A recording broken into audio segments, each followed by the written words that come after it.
Mesdames, Mademoiselles et Messieurs, bienvenue sur le journal de ce jour. Le conseiller immédiat du président du Parlement, Fathi El-Mrimi, a déclaré mardi « Toutes les réunions se déroulent dans la capitale égyptienne, le Caire. Son objectif est de parvenir à une solution globale qui met fin à la crise politique de le pays et de préparer le succès des réunions de Genève. » Il a souligné que les réunions du Caire s'inscrivent dans le cadre d'une entente et d'une coordination complète avec l'Égypte, mettre en œuvre les résultats de la conférence de Berlin et de la déclaration du Caire. Le membre de la Chambre des représentants, M.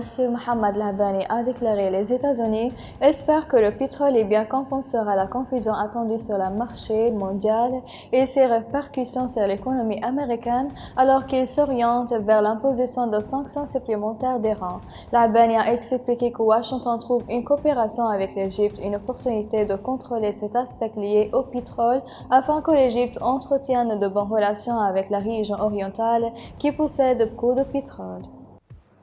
Le membre du Parlement, M. Misbah Douma, a déclaré que la délégation du Parlement a présenté lors des réunions de parvenir à toutes ces solutions consensuelles qui unifieraient les institutions souveraines au Libye d'une manière qui allégerait les souffrances des citoyens, soulignant que la délégation a rejeté l'existence de patrie groupe et unité politique.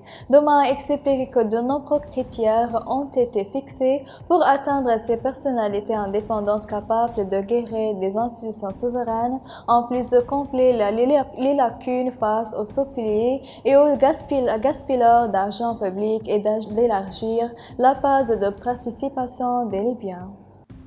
Le porte-parole de l'autorité publique de l'électricité, Rabia Khalifa, a déclaré ce qui a été annoncé par le chef de la National Oil Corporation, le Dr Mabrouk Sultan, a déclaré que le combustible léger est disponible en grande quantité dans toutes les centrales électriques, nier la vérité. Khalifa a déclaré cette information est incorrecte, prouvant les quantités qui ont été reçues aux stations de l'autorité de la Provence orientale à la fin en août, septembre et octobre et appelé le président de la Fondation à trouver une solution à la crise actuelle du carburant.